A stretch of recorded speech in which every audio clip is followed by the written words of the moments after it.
नमस्कार। एक बार फिर से आप सभी का बहुत बहुत स्वागत है परीक्षा वर्ल्ड के इस यूट्यूब चैनल में। दोस्तों, उत्तर प्रदेश लेखपाल भर्ती परीक्षा 2022 के लिए जीके, जीएस और करंट अफेयर्स की जो लगातार हम प्रैक्टिस सेट की सीरीज आप तक पहुंचा रहे हैं, उसको आज हम और आगे बढ़ाएंगे तथा आज जो प्रैक्टिस सेट 19वां है जीके, जीएस और करंट अफेयर्स का, उसको हम यहाँ पे सॉल्व करने वाले हैं।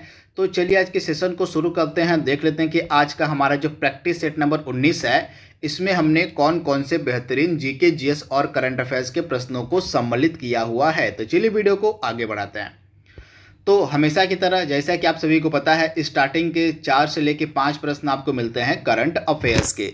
तो इसी क्रम में पहला आपका करंट अफेयर्स का प्रश्न है, इंटरनेशनल इंटेलेक्चुअल प्रॉपर्टी इंडेक्स 2022 में भारत का क्या स्थान है कि अंतर्राष्ट्रीय जो बौद्धिक संपदा सूचकांक है 2022 जारी किया गया है, इसमें भारत की रैंकिंग आपको बतानी है क्या है। तो 2022 के अंतर्राष्ट्रीय बौद्धिक संपदा सूचकांक में भारत का स्थान है 43वां, यानी कि ऑप्शन आपका जो यहाँ पे जो बी दिया गया है वह 100% सही हो जाएगा, यानी कि ऑप्शन आपका यहाँ पे बी बिल्कुल सही है। यहाँ पे आप देख पा रहे हैं जो इस वर्ष की रैंकिंग है 2022 की अंतर्राष्ट्रीय बौद्धिक संपदा सूचकांक की, इसमें टोटल 55 देश हैं। इन 55 देशों में से भारत का स्थान रहा है 43वां। तो इसके बारे में आप याद देखिएगा। तथा इस इंडेक्स में पहले स्थान पे था यूएसए, उसके बाद आपका यूनाइटेड किंगडम था, फिर थर्ड पे आपका था जर्मनी, फोर्थ पे आपका था स्वीडन और पांचवें स्थान पे था फ्रांस। तो ये रैंकिंग शुरू के 5 देश भी आप याद देखिएगा। पहले स्थान पे अमेरिका था और दूसरे स्थान पे यूनाइटेड किंगडम यानी कि ब्रिटेन, तीसरे पे जर्मनी, चौथे पे स्वीडन और पांचवें पे फ्रांस। तो आप इसे याद देखिएगा। तथा यह जो इंडेक्स है, यह जो सूचकांक है, जारी कौन करता है? तो यूएस चैम्बर ऑफ कॉमर्स के ग्लोबल इनोवेशन पॉलिसी सेंटर के द्वारा जो है इस इंडेक्स को प्रतिवर्ष जारी किया जाता है। तो इसके बारे में भी आपको याद रखना है।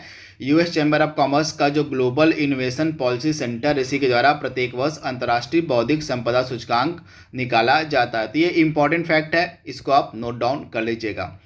अगला प्रश्न आपके सामने है, आपको बताना है कि हाल ही में यूक्रेन में फंसे भारतीयों के लिए भारतीयों को यूक्रेन से बाहर निकालने के लिए भारत सरकार के द्वारा किस अभियान की शुरुआत की गई थी, उस अभियान का आपको नाम बताना है। तो यूक्रेन में फंसे भारतीयों को बाहर निकालने के लिए भारत सरकार के द्वारा कौन सा अभियान चलाया गया था? तो इस अभियान का नाम था ऑपरेशन गंगा, यानी कि ऑप्शन आपका ए यहाँ पे बिल्कुल सही है। ऑपरेशन गंगा जो अभियान था, यह चलाया गया था यूक्रेन में फंसे भारतीयों को वहां से बाहर सही सलामत निकालने के लिए। तो ऑप्शन आपका ए यहाँ पे बिल्कुल सही हो जाएगा। तो इसके बारे में आप याद रखिएगा। बात यहाँ पे यूक्रेन की हो रही है, तो आइए कुछ इंपॉर्टेंट फैक्ट यूक्रेन के बारे में जान लेते हैं। सबसे पहले यहाँ के राष्ट्रपति का नाम तो आप सभी को अब तक रट गया होगा, दिमाग में बैठ गया होगा। तो राष्ट्रपति का नाम यहाँ पे हम डिस्कस नहीं करते हैं। सबसे पहले बात करते हैं यहाँ पे हम यहाँ की राजधानी की। तो कीव यहाँ की ऑफिशियल कैपिटल है। इसके बाद यहाँ की ऑफिशियल जो क्या बोलते हैं करेंसी या मुद्रा, वो है हरवीनिया है। क्या है? या इसे लिखाएगा हरवीनिया। हरवीनिया जो है आपकी यहाँ की ऑफिशियल करेंसी, ऑफिशियल मुद्रा है। और यहाँ की जो संसद होती है, यहाँ की जो लेजिस्लेचर, उसको हम क्या बोलते हैं? वर्खोवना राडा। क्या बोलते हैं? तो वर्खोवना राडा जो है यहाँ की ऑफिशियल जो है संसद, यानी कि संसद का नाम यहाँ के क्या है? तो वर्खोवना राडा है। तो इसके बारे में आपको याद रखना है। तथा यहाँ की करेंसी हरवीनिया है और यहाँ की जो राजधानी वो है कीव है। तो इसके बारे में आपको याद रखना है। तथा व्लादिमीर जेलेंस्की यहाँ के क्या हैं? तो राष्ट्रपति हैं। तो इसके बारे में आप याद रखिएगा। तथा एक और ऑपरेशन भारत सरकार ने चलाया था पिछले साल, जिसका नाम था ऑपरेशन देवी शक्ति। या किस देश में फंसे भारतीयों को बाहर लाने के लिए चलाया गया था? तो आपने देखा होगा जब अफगानिस्तान में तख्ता पलट हो गया था तथा तालिबान की जब सरकार आ गई थी अफगानिस्तान में, तो वहाँ से भारतीयों को सही सलामत बाहर निकालने के लिए जो भारत की सरकार, उसने ऑपरेशन देवी शक्ति स्टार्ट किया था। तो ये सारे फैक्ट भी आपको याद रखने हैं। अगला प्रश्न आपके सामने है, हाल ही में आयोजित धर्मा गार्जियन 2022 जो संयुक्त अभ्यास है, इसका आयोजन भारत और किस देश के मध्य किया गया? इंपॉर्टेंट है, तो आप ध्यान से याद कर लीजिएगा। जो धर्मा गार्जियन आपका संयुक्त सैन्य अभ्यास है, यह थल सेना के द्वारा सबसे पहले किया जाता है। यह फैक्ट आप याद देखिएगा। यह 2 देशों की थल सेनाओं के मध्य किया जाता है, भारत और जापान की थल सेनाओं के मध्य धर्मा गार्जियन। तो ऑप्शन आपका यहाँ पे ए जो है बिल्कुल सही हो जाएगा। इसके बारे में आप याद देखिएगा। इसके अलावा भारत और जापान के मध्य एक और इम्पॉर्टेंट एक्सरसाइज की जाती है जिसका नाम है शिन्यून मैत्री। इसे भी आप याद रखिएगा, शिन्यू मैत्री। शिन्यू मैत्री यह किस प्रकार की एक्सरसाइज है?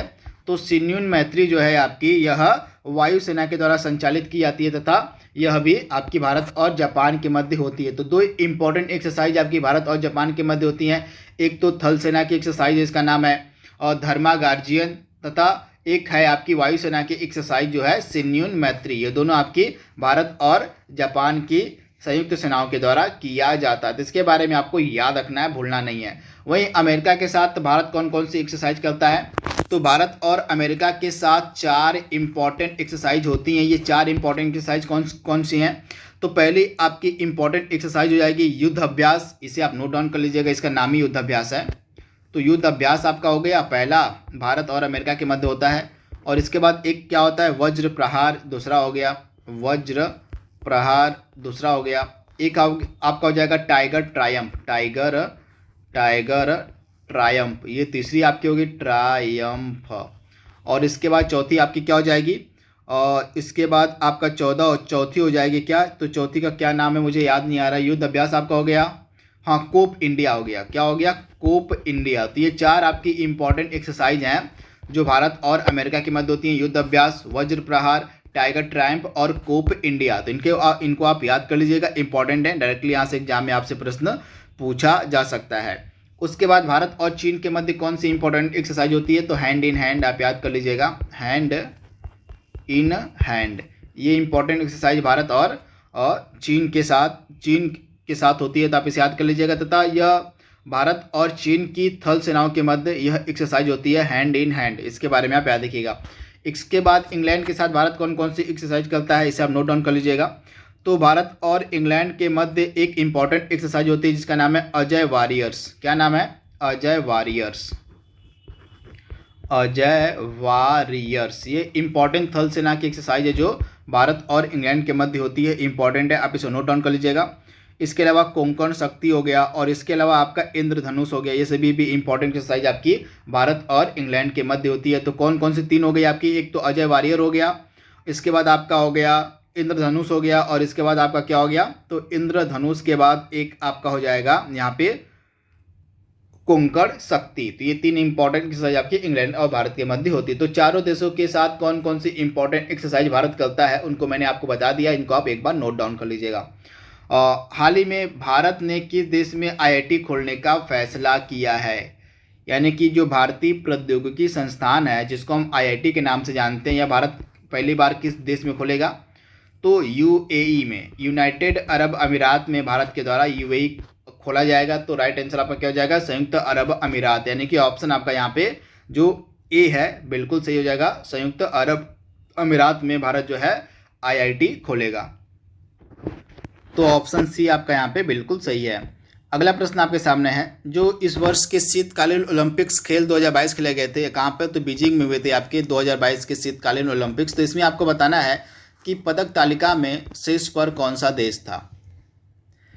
तो 2022 के शीतकालीन ओलंपिक्स खेलों में पदक तालिका में नंबर 1 पे था आपका नॉर्वे। यानी कि ऑप्शन आपका डी जो है बिल्कुल सही जगह, नॉर्वे जो देश था यह पदक तालिका में नंबर 1 पे था। यहाँ पे आप देख रहे हैं शीतकालीन ओलंपिक खेलों की पदक तालिका मैंने यहाँ पे अपलोड की हुई है। तो सबसे पहले नंबर पे था आपका नॉर्वे, टोटल इसने 37 पदक जीते थे। इसके बाद सेकंड पे आपका जर्मनी था, इसने टोटल 27 पदक जीते।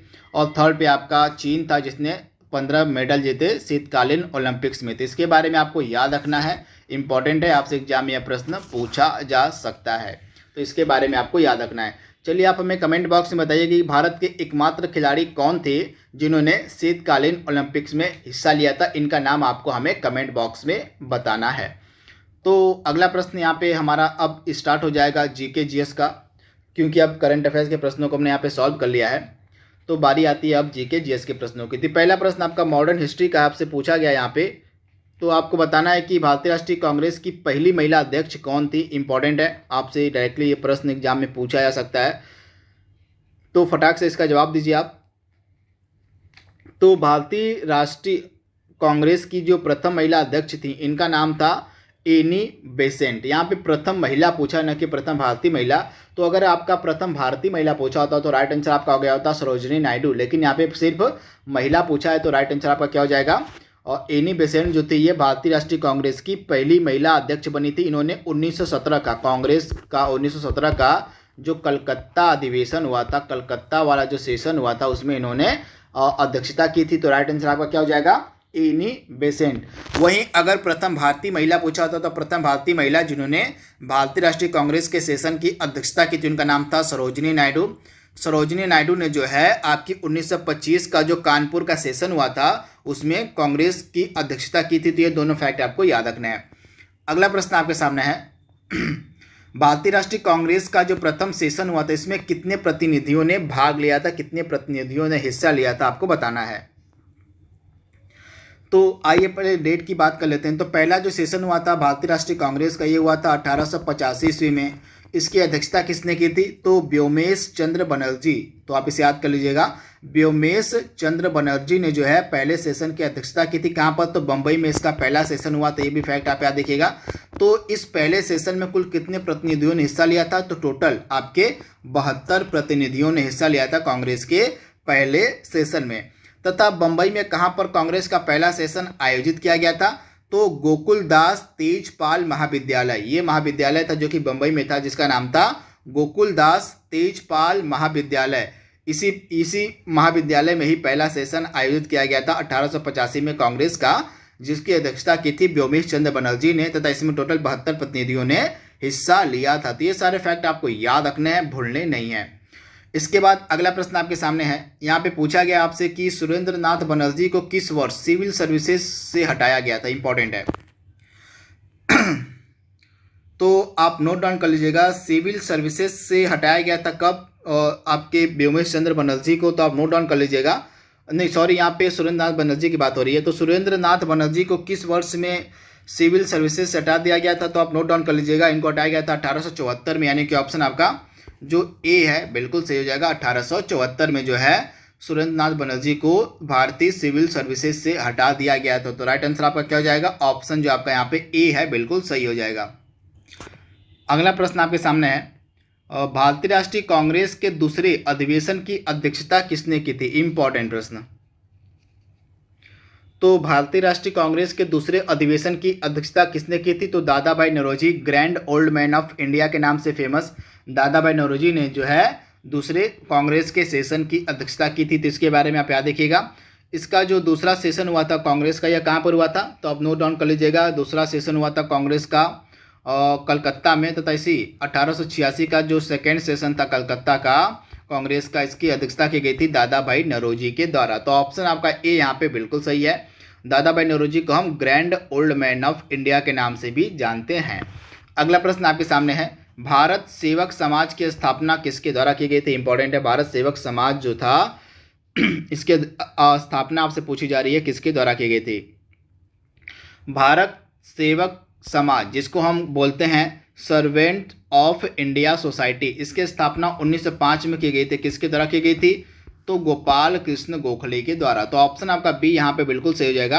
गोपाल कृष्ण गोखले के द्वारा 1905 में जो है आपकी भारत सेवक समाज यानी कि आपके सर्वेंट्स ऑफ इंडिया सोसाइटी की स्थापना की गई थी। फैक्ट आपको याद रखना है, भूलना नहीं है। तथा गोपाल कृष्ण गोखले के द्वारा एक फेमस कांग्रेस के सेशन की अध्यक्षता की गई थी। वह कांग्रेस का फेमस सेशन कौन सा था, तो 1905 का। 1905 का जो कांग्रेस का सेशन हुआ था बनारस में, इसकी अध्यक्षता भी गोपाल कृष्ण गोखले ने ही की थी। तो ये फैक्ट आपको याद रखना है, भूलना नहीं है। तथा इस 1905 के बनारस सेशन की खासियत क्या है, तो इस समय आपको पता होगा बंगाल का विभाजन कर दिया गया था। तो इसी बंगाल का विभाजन का विरोध किया गया, बंग भंग की आलोचना की गई थी इस बनारस अधिवेशन में।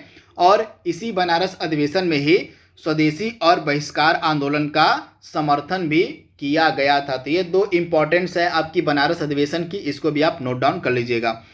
अगला प्रश्न आपके सामने है, भारतीय संविधान की प्रस्तावना में समाजवादी शब्द किस संशोधन के तहत ऐड किया गया था, जोड़ा गया था, आपको बताना है। प्रस्तावना में समाजवादी शब्द किसके तहत ऐड किया गया,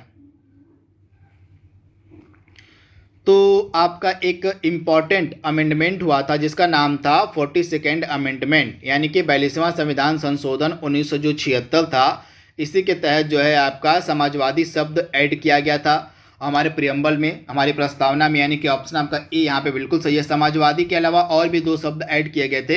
एक था आपका पंथ निरपेक्ष, क्या था, एक था आपका पंथ निरपेक्ष और दूसरा आपका था अखंडता, यानी कि 3 शब्द ऐड किए गए थे आपके 42वें संविधान संशोधन के तहत, समाजवादी, पंथ निरपेक्ष और अखंडता। तो ये तीनों शब्द आपके प्रस्तावना यानी कि प्रियम्बल में ऐड किए गए। तो ये फैक्ट आपको याद रखना है। एक नया राज्य बनाने के लिए संवैधानिक संशोधन के लिए कैसा बहुमत चाहिए होता है आपको बताना है। तो एक नया राज्य बनाने में जो है साधारण बहुमत की आवश्यकता पड़ती है, यानी कि ऑप्शन आपका ए यहाँ पे बिल्कुल सही है, साधारण बहुमत। अगला प्रश्न आपके सामने है, भारत के राष्ट्रपति अपनी शक्तियों का प्रयोग किस प्रकार से करते हैं? तो भारत के राष्ट्रपति जो होते हैं अपनी शक्तियों का प्रयोग किस आधार पर करते हैं? तो इसका राइट आंसर क्या हो जाएगा? भारत के राष्ट्रपति जो हैं अपनी शक्तियों का प्रयोग जो है सीधे अथवा अपने अधीनस्थ अधिकारियों के द्वारा करते हैं। तो इसके बारे में आपको याद रखना है, भूलना नहीं है, इंपॉर्टेंट है। ऑप्शन आपका ए जो है यहाँ पे बिल्कुल सही जवाब हो जाएगा। इसके बाद जो अगला प्रश्न आपके सामने है वो क्या दिया गया है? भारत सरकार का वह कौन सा अधिकारी है जो सदस्य न होते हुए भी भारतीय संसद की कार्यवाही में भाग लेने का अधिकार रखता है? तो यह फेमस अधिकारी है भारतीय संसद का अटॉर्नी जनरल ऑफ इंडिया, जिसको हम भारत का महान्यायवादी के नाम से भी जानते हैं। यह भारत सरकार का कानूनी अधिकारी होता है। तो यही जो होता है वो संसद का सदस्य नहीं होते हुए भी यह संसद की कार्यवाहियों में भाग ले सकता है। तो ऑप्शन आपका यहाँ पे जो यहाँ पे बी है बिल्कुल सही हो जाएगा, अटॉर्नी जनरल ऑफ इंडिया। तो इसे आप याद कर लीजिएगा।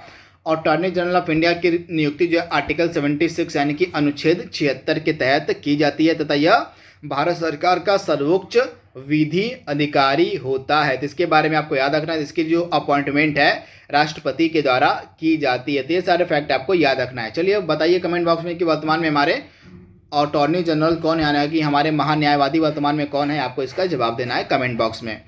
अगला इंपॉर्टेंट प्रश्न आपके सामने है, भारत निम्नलिखित में से किस देश में सर्वाधिक द्वीप है आपको बताना है, यानी कि सर्वाधिक द्वीपों वाला देश कौन सा है? तो सर्वाधिक द्वीपों वाला देश आपको मिलेगा इंडोनेशिया। इंडोनेशिया में लगभग 17,000 से ज़्यादा, लगभग मान लीजिए 17,500 या इससे भी ज़्यादा लगभग आपको मिलेंगे इंडोनेशिया में द्वीप। तो सबसे ज़्यादा द्वीपों वाला जो देश है वो आपका इंडोनेशिया है। तो राइट आंसर आपका क्या हो जाएगा? Option A, Indonesia. तो आप इसे याद कर लीजिएगा, इंपॉर्टेंट है। तथा यहाँ पे आप देख रहे हैं मैंने जो 3 नाम लिखे हैं, ग्रीनलैंड, न्यू गिनी और बोर्नियो, ये क्या हैं? तो ये हैं सबसे बड़े द्वीप। तो इनको आप याद कर लीजिएगा। अगर आपसे एग्जाम में पूछ ले कि विश्व का सबसे बड़ा द्वीप कौन सा है तो ग्रीनलैंड हो जाएगा पहले नंबर पे। विश्व का दूसरा सबसे बड़ा द्वीप कौन सा है तो न्यू गिनी हो जाएगा। और विश्व का तीसरा सबसे बड़ा द्वीप कौन सा है तो आपका बोर्नियो हो जाएगा। यानी कि पहला सबसे बड़ा द्वीप ग्रीनलैंड है, दूसरा सबसे बड़ा द्वीप विश्व का न्यू गिनी है, तीसरा आपका बोर्नियो है। तो ये फैक्ट भी आपको याद रखना है, भूलना नहीं है। दक्षिणी गोलार्ध का यहाँ पे सबसे बड़ा दिन आपसे पूछा गया है कौन सा होता है? तो दक्षिणी गोलार्ध का सबसे बड़ा दिन कौन सा होता है? 22 दिसंबर। राइट आंसर आपका क्या हो जाएगा? ऑप्शन आपका जो सी है बिल्कुल सही हो जाएगा। 22 दिसंबर जो है यह दक्षिणी गोलार्ध का सबसे बड़ा दिन होता है, यानी कि ऑप्शन आपका सी यहाँ पे बिल्कुल सही है। अगला प्रश्न आपके सामने, हुंडरू जलप्रपात किस नदी पर स्थित है आपको बताना। हुंडरू जलप्रपात, इंपॉर्टेंट प्रश्न। तो हुंडरू जलप्रपात आपको कहाँ पर मिलेगा? यह स्वर्णरेखा नदी पर मिलेगा झारखंड में, यानी कि ऑप्शन आपका यहाँ पे जो सी है बिल्कुल सही हो जाएगा। झारखंड की एक नदी है इंपॉर्टेंट जिसका नाम है स्वर्णरेखा, और इसी स्वर्णरेखा नदी पर ही आपको मिलेगा हुंडरू जलप्रपात। इसके बारे में आपको याद रखना है। यहाँ पे आप देख रहे हैं एक है इंद्रावती नदी, इस पर भी एक फेमस जलप्रपात है। तो उस जलप्रपात का क्या नाम है? तो इंद्रावती नदी पर जो फेमस जलप्रपात इसका नाम यहाँ पे मैंने लिखा हुआ है। तो यहाँ पे आप देख रहे हैं चित्रकूट जलप्रपात। चित्रकूट जो आपका जलप्रपात यह इंद्रावती नदी पर है और आपको मिलेगा छत्तीसगढ़ में, इंपॉर्टेंट है। तो भारत के जितने भी इंपॉर्टेंट जलप्रपात है उनकी लिस्ट मैंने एक ही जगह पर लिख दी है, इनको आप एक बार देख लीजिए, इंपॉर्टेंट है। जोग, गरसोप्पा जिसको महात्मा गांधी जलप्रपात, ये सभी जो जलप्रपात आपको मिलेंगे शरावती नदी पर मिलेंगे, कर्नाटक में, इंपॉर्टेंट है। तथा आपका जो जोग या गरसोप्पा जलप्रपात है यह भारत का सबसे ऊंचा जलप्रपात है, इसे भी आप याद रखिएगा, इंपॉर्टेंट है। आपसे डायरेक्टली एग्जाम में प्रश्न पूछा जा सकता है। और इसके बाद दूध सागर, दुग्ध धारा और कपिल धारा जलप्रपात आपको मिलेंगे नर्मदा नदी पर, मध्य प्रदेश में इंपॉर्टेंट है। दुग्ध धारा, इसके बाद आपका क्या था मैंने बताया आपको, धुआंधार और कपिल धारा, ये सभी इंपॉर्टेंट जलप्रपात नर्मदा नदी मिलेंगे आपको मध्य प्रदेश में, तो इंपॉर्टेंट है, आप इसे नोट डाउन कर लीजिएगा। इसके बाद अगला इंपॉर्टेंट प्रश्न आपके सामने है, यानी कि इस लिस्ट को आप एक बार जरूर देख लीजिएगा इत्मीनान से, वीडियो को पॉज करके। ये इंपॉर्टेंट जलप्रपातों की लिस्ट है जो आपसे एग्जाम में डायरेक्टली पूछी जा सकती है। इसके बाद जो अगला इंपॉर्टेंट प्रश्न है कौन सा देख लेते हैं यहाँ पे, और क्षेत्रफल के क्रम में भारत के 3 सबसे बड़े राज्य आपको बताने हैं कौन से हैं। तो क्षेत्रफल के क्रम में भारत के 3 सबसे बड़े राज्यों में सबसे पहले स्थान पे आपको मिलेगा राजस्थान मिलेगा, फिर आपको मिलेगा मध्य प्रदेश यानी कि एमपी मिलेगा, तीसरे स्थान पे आपको मिलेगा महाराष्ट्र मिलेगा, और चौथे स्थान पे मिलेगा आपको यूपी, यानी कि क्षेत्रफल में यूपी का स्थान चौथा है और जनसंख्या में यूपी का स्थान पहला है। तो ये फैक्ट आप याद रखिएगा। तो राइट आंसर हमारा क्या हो जाएगा, राजस्थान मध्य प्रदेश महाराष्ट्र किसमें है, तो राइट आंसर हमारा ऑप्शन ए हो जाएगा, राजस्थान मध्य प्रदेश महाराष्ट्र। और हिंदू वृद्धि दर किससे संबंधित आपको बताना है, तो हिंदू वृद्धि दर का संबंध किससे है, तो आप नोट डाउन कर लीजिएगा, हिंदू वृद्धि दर का संबंध है जीडीपी से हमारी, यानी कि ऑप्शन आपका सी यहाँ पे बिल्कुल सही हो जाएगा, जीडीपी से, आप इसे याद कर लीजिएगा। अगला प्रश्न आपके सामने है, और भारत में सेवा कर यानी कि सर्विस टैक्स का प्रारंभ किस वर्ष में किया गया था, तो भारत में 1994-95 के मध्य जो है आपका शुरू किया गया था सर्विस टैक्स, यानी कि ऑप्शन आपका ए यहाँ पे बिल्कुल सही हो जाएगा, ऑप्शन ए, आप इसे याद कर लीजिएगा। निम्नलिखित तत्वों में से किसमें न्यूट्रॉन नहीं होता, इंपॉर्टेंट है, तो किसमें न्यूट्रॉन नहीं होता है, तो इसमें से आपका जो हाइड्रोजन है उसमें न्यूट्रॉन नहीं मिलता है, यानी कि ऑप्शन आपका बी यहाँ पे बिल्कुल सही हो जाएगा, हाइड्रोजन में आपका न्यूट्रॉन नहीं होता है, यानी कि ऑप्शन आपका जो बी है यहाँ पे बिल्कुल सही हो जाएगा। अगला प्रश्न आपके सामने है, और घड़ी में प्रयोग होने वाला जो क्वार्ट्स क्रिस्टल होता है, क्वार्ट्स यहाँ पे होगा, इस प्रकार से लिखा जाएगा, घड़ी में प्रयोग होने वाला जो क्वार्ट्स क्रिस्टल होता है, यह क्या होते हैं, किस प्रकार के होते हैं, किसके होते हैं, तो ये होते हैं आपके सिलिकॉन डाइऑक्साइड, यानी कि ऑप्शन आपका सी यहाँ पे बिल्कुल सही हो जाएगा, सिलिकॉन डाइऑक्साइड। और इसमें से आपको किसका पीएच मान 7 होता है आपको बताना है, तो पानी का पीएच मान, शुद्ध पानी का पीएच मान आपका 7 होता है, यानी कि ऑप्शन आपका जो ए है यहाँ पे बिल्कुल सही हो जाएगा, शुद्ध पानी, तो आप इसे याद कर लीजिएगा, इंपॉर्टेंट है। इसके बाद अगला प्रश्न आपके सामने है, गैल्वेनाइज्ड लोहे के पाइप पर किसकी परत चढ़ी होती है, इंपॉर्टेंट है, तो गैल्वेनाइज्ड लोहे के पाइप पर किसकी परत होती है, तो आप इसे ध्यान से याद कर लीजिएगा, इंपॉर्टेंट है। ऑप्शन आपका जो यहाँ पे और ए है बिल्कुल सही हो जाएगा, जस्ते, यानी कि ऑप्शन आपका ए यहाँ पे 100% सही जवाब हो जाएगा, जस्ते की। तो दोस्तों इस तरह से हमारा तो जीके जीएस और करंट अफेयर्स का जो सेट नंबर 19 था उसको हमने यहाँ पे कंप्लीट कर लिया है। आई होप यह सीरीज आपको पसंद आएगी। तो आज के लिए बस इतना ही। Thank you, thanks for watching, thank you.